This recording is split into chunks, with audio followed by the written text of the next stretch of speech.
We got to talk a little Florida State recruiting because FSU, they might have pulled off the biggest upset of week one. And on Saturday, Doak was rocking as the 2-touchdown underdog Seminoles took down the 8th-ranked Alabama Crimson Tide by 2 touchdowns. So we are talking recruit reaction in this one. But before we get going, guys, do me a favor, hit subscribe to the Rivals Recruit channel. Look at this. We're almost to 100K. Help us out, FSU fans, and get us there. All right. Let's talk with Matt Lasser of War Chant. Matt, you've been in some big games at Doak, but what was the atmosphere like before kickoff on this one? Man, it was actually insane. I got to I didn't get a press pass for this one because it was such a big game, but so I got to watch it like from the stands like a normal person for the first time since I graduated. So that made it a lot more fun, and it was insane. Yeah, and I'm sure the recruits were buzzing. There was close to 100, whether it be from the 26, 27, 28 classes. But there's a few important ones that we're going to talk about in this video, and we're going to start with quarterback Kavian Bryant, the #1 quarterback in the 2027 class from Palestine, Texas. And he was on campus in the summer, really enjoyed his visit, and somehow Florida State got him locked into this week 1 trip to Tallahassee. You spoke to him after FSU beat Alabama. What was his impressions of the Seminoles?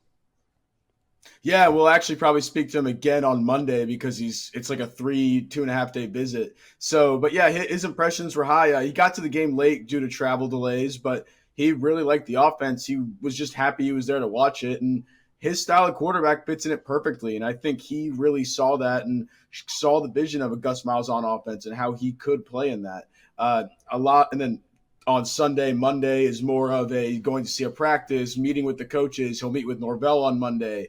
He also met with Luke Laux, that head basketball coach, on Sunday too. So yeah. Kind of an everything visit and setting up like an official visit normally is kind of. Yeah. And hey, he's a 2027 recruit. We've been talking about these quarterbacks. They're coming off the board quickly. So, he could conceivably have a decision in the next 3 to 4 months. Who do you think right now is the biggest competition when it comes to Kavian Bryant? I mean, being a Texas kid, it's obviously going to be Texas and Texas Tech, and that's what everyone's been saying. And when you go and think about NIL, obviously those are NIL giants right now, and compared to Florida State, that's going to be a little tough to go up against. But if you can get in, and they've made a good impression on him so far, right? That first visit he's raved about and citing that's the reason why he wanted to come back, and now they're doing it all over again for multiple days. So you just got to keep chipping away a little bit. And earlier this week, I was hearing that they could be the front runner from sources close to him, and then Wilt Fong said something close to the same thing. So Florida State's in a better spot, surprisingly, with them being in it with all these in-state schools for them. Yeah, pretty serious, especially after that win. Now, we're going to talk about a flip target here in a minute, but I want to talk about somebody from the 2026 cycle that's a very important recruit at a position in need. We're talking DQ Forkpa.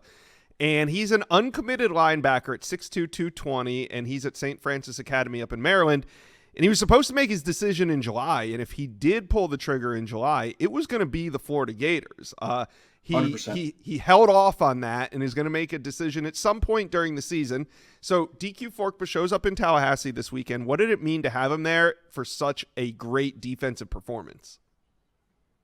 Yeah, I thought it was huge. And even he said, like, I could see the versatility in the system. I could see myself playing in this system. And he's kind of said that for a while now, even when it looked like he was trending to UF. I mean, you got to remember when he came out of his Florida State official visit, he said, I think I'm ready to be a Seminole. And then things started trending towards the Gators direction not long after that. But from what I've been hearing, Florida's kind of faded out of that. He even said Florida State was in his top 2 yesterday, and the other one of the 2 was Michigan, and it's kind of confirmed what we've been hearing already, that this has been a Florida State-Michigan battle there at the top. He's also going to visit Mizzou.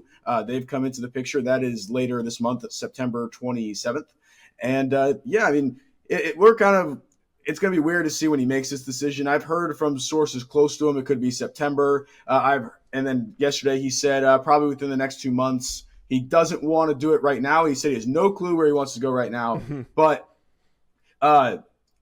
doesn't want it to go to December. So he's kind of in that middle ground of before signing day, but pretty soon. Yeah, well, the way those linebackers were firing on Saturday, he had to be impressed with what he saw. All right, let's move on. Back to 2027 class. We're talking about number one player in the state of Tennessee, Lawrence Britt. I don't know if Florida State's landed the number one player in the state of Tennessee since maybe Jalen Ramsey. Britt was on campus. He's 6'2", 180. He's listed as an athlete. One, where does Florida State want him to play? And two, what was his reaction to the game? He loved the game, man. It was he was very surprised. And when I talked to him before, he was like, I just want to see improvement. I want to see them on the right track, right? A lot of the going into this game was Florida State didn't need to win. They just need to show that they're improving and they are on the right track to go somewhere else. But obviously they won. I asked him if he was surprised if they won. He said, no, like I could see it happening, which was kind of funny. And he was really impressed. He called Tommy C the missing piece.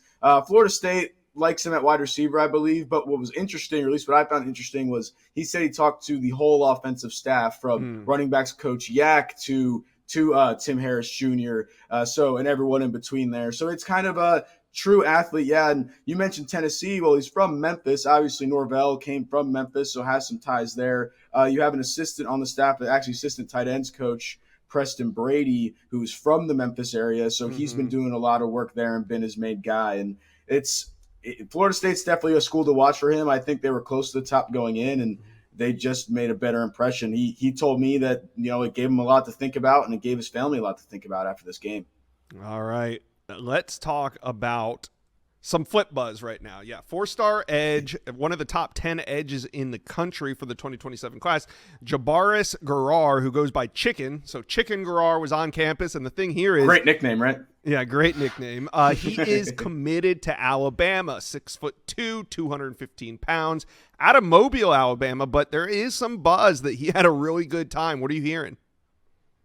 Yeah, he's been here a lot. Like he's been committed to Alabama for a while now, but he's been on campus multiple times. And I even asked him, like, man, what keeps you coming back? Like, obviously you're committed to Alabama, but you've been here so many times. Like, what is it? And he's like, man, this place feels like a second home to me, like second to Mobile, Tallahassee's home. And, that's kind of interesting, right? When a kid says that. And then I kept asking him, so like, where does FSU stand for you? Obviously Alabama, you got to be careful with these kids sometimes. But he went out and was like, man, I'd love Florida State. They're at the top of the list. And there's might be something coming. So he said, stay tuned were his words. So, that kind of gives you a little indicator like, oh, okay, man, like you can try to hide it, but that looks pretty obvious to me. Yeah, he did not shut the door on that recruitment there. So We'll keep an eye on Chicken Gar. All right, Matt, let's wrap this up. Florida State got hot in recruiting late part of the summer, and even though there was some success on the trail, even the experts were saying, well, got to see how they do this season, because coming off that 2-win season, if you play like that again, things are going to fall apart. Well, they opened the season beating Alabama, a good sign that things won't be a 2-10 year. So what are you getting in terms of the momentum FSU has right now on the trail? I mean, it's huge. They got 2 commitments just after the win, right? You had a 2028 guy and then Jonah Winston. And, Jonah Winston was kind of an obvious one considering the family ties, but still good to get in the door, and they're seeing people get commits, right? So I think especially with Kavian Bryant and how we're going to see this visit wraps up tomorrow or on Monday, it will really show this momentum. And a guy like Forkpa too, that momentum comes off the Isaiah Williams stuff, because, when I was talking after Isaiah Williams committed, and my first thing head goes to the dominoes of the position. You go, okay, well, the next one was probably Forkpa. Where's he at now? Because obviously the room's a little more full. No, what I heard was he'd be more interested because he would like to play with Isaiah, and that shows there's talent there. And he hung out with him last night, as Chad Simmons reported earlier, and it kind of goes along with that. So I think in general, it's just stacking on top of each other, and just got to keep getting commits. We'll see how Kavian Bryant does or how that goes. Yeah. But we just have to wait and see. And all things are showing good signs of maybe they'll be like UF last year, where they started flipping a bunch of people towards the end, and because you just didn't really know going into the year what they were going to be. Just keep winning ball games, and those flips will happen. So FSU fans, talk to Matt and I. Get in here. The recruits love the game. You guys love the game. What was your favorite part of Saturday night of beating Alabama? Let us know. And were you on the field? Did you guys storm the field? Anybody in the comment section, let me know if you were on the field at Doak on Saturday night. Let us know.